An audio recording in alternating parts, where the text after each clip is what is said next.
primera vez que se encendió la luz eléctrica en México, la gente se reunió como si fuera una fiesta nacional.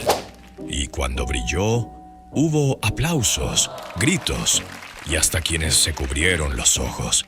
Era el 16 de septiembre de 1881 en la ciudad de León, Guanajuato. Las calles estaban adornadas para las fiestas patrias. Pero esa noche, además de música y cohetes, había algo que nadie había visto antes. Postes con focos extraños, conectados a una máquina ruidosa que echaba vapor. La expectación era enorme. Algunos decían que aquello podía explotar. Otros aseguraban que se trataba de un invento traído desde las ciudades más modernas del mundo. Cuando el interruptor se accionó, la plaza principal se iluminó como si fuera de día. El resplandor era tan intenso para ojos acostumbrados a velas y faroles que algunos se taparon la cara instintivamente. En ese instante, México entró en una nueva era. Una era en la que la noche ya no sería sinónimo de oscuridad. Antes de aquella noche, en 1881, la oscuridad era absoluta. Las calles solo se iluminaban con faroles de petróleo o lámparas de gas, y en los pueblos más pequeños, ni siquiera eso.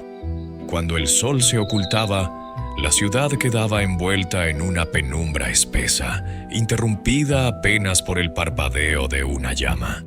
En algunas zonas céntricas existía el oficio del farolero. Cada tarde recorría la calle encendiendo lámparas una por una y al amanecer volvía a apagarlas. El resto de la ciudad dependía de las velas y los quinqués, cuyo resplandor débil apenas iluminaba una mesa o una esquina de la habitación. El alumbrado público a base de gas, usado en la Ciudad de México desde mediados del siglo XIX, era más brillante que las velas, pero caro y peligroso.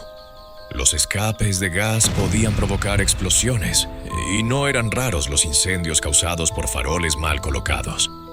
En las casas, la luz era cálida pero inconstante. Las velas goteaban, el aceite del quinqué dejaba un olor fuerte, y el hollín manchaba paredes y techos. La vista se cansaba rápido, y las noches, más que para trabajar o socializar, estaban hechas para descansar. Por eso, la idea de iluminar una plaza entera con un solo sistema, sin humo, sin fuego, sonaba casi a magia. Y esa magia estaba a punto de encenderse frente a cientos de personas curiosas y un poco incrédulas. Era la noche del 16 de septiembre de 1881. La plaza principal de León, Guanajuato, estaba abarrotada. Había música de banda, banderas ondeando y el murmullo de cientos de voces mezclado con el estallido de cohetes. Pero todos sabían que ese año, el espectáculo no sería solo el desfile o la pirotecnia. En un extremo de la plaza se había instalado una máquina enorme, alimentada por carbón. Una caldera que, a través de vapor, hacía girar un generador eléctrico. De él salían gruesos cables que iban hasta postes recién colocados. En lo alto, unas bombillas de cristal que pocos habían visto antes. El alcalde dio unas palabras. ¡Viva Morelos! ¡Viva Allende! Y luego hizo una señal. Un hombre se acercó al interruptor, lo bajó, y en un instante, toda la plaza se llenó de un resplandor blanco, frío, intenso, como si un nuevo sol hubiera nacido en medio de la noche. La gente reaccionó de mil formas. Algunos aplaudieron con entusiasmo, otros gritaron de sorpresa, y más de uno se cubrió los ojos por el brillo. Hubo quienes se acercaron a los postes para ver de cerca esas misteriosas lámparas, intentando adivinar dónde estaba la flama. No había ninguna, solo un filamento al rojo vivo, protegido por el vidrio y alimentado por una fuerza invisible. Ese encendido duró apenas unas horas, pero fue suficiente para que todos supieran que algo había cambiado para siempre. La noche ya no volvería a ser igual. La llegada de la luz eléctrica transformó la noche mexicana. Calles que antes quedaban desiertas al caer el sol comenzaron a llenarse de paseantes, vendedores y músicos. Los comercios podían permanecer abiertos hasta más tarde, y las plazas se convirtieron en puntos de reunión iluminados. En León, tras la demostración de 1881, el ayuntamiento empezó a planear la instalación permanente en calles principales. En la Ciudad de México, la primera red oficial se encendió en 1883, iluminando el Zócalo, Palacio Nacional y varias avenidas. El cambio fue tan notorio que los cronistas de la época escribían que la capital parecía otra ciudad al anochecer. Para muchos, la luz no solo trajo seguridad, también cambió las costumbres. Antes, las familias solían reunirse temprano, cenar a la luz de las velas y acostarse poco después. Ahora, podían prolongar las reuniones, leer, coser o simplemente conversar sin prisa. Los teatros y cafés nocturnos se beneficiaron de inmediato. El público llegaba con más confianza, y los espectáculos podían terminar más tarde sin temor a que los asistentes caminaran en plena oscuridad. Era una revolución silenciosa, pero visible en cada rincón iluminado. Por primera vez, la noche ya no era dominio de la penumbra, sino un escenario abierto para la vida social y económica. Tras aquella primera chispa en León y el encendido permanente en la Ciudad de México en 1883, la luz eléctrica comenzó a expandirse poco a poco.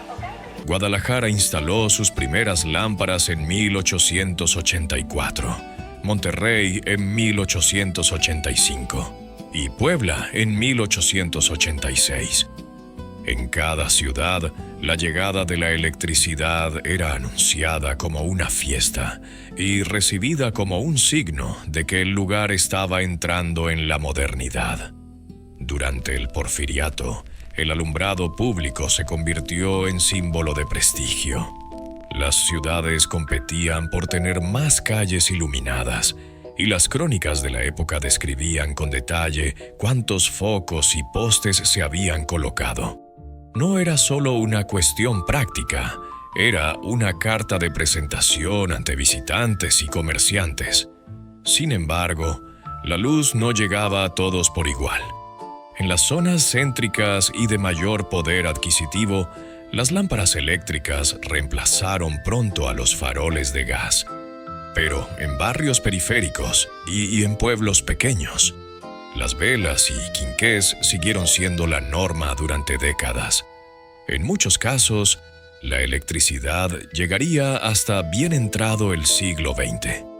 Un dato curioso: para 1910, México contaba con más de 50,000 lámparas eléctricas públicas.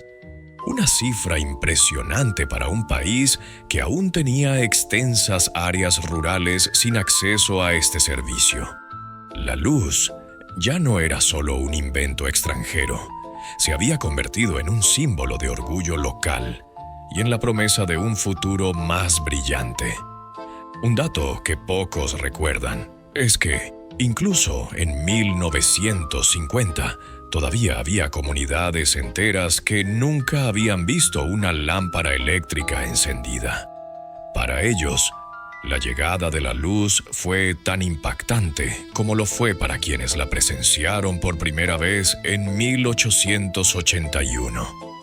Hoy, un simple interruptor nos da luz en un segundo, y rara vez pensamos en el asombro que sintieron nuestros antepasados cuando la oscuridad se dio de golpe a un resplandor que parecía de otro mundo.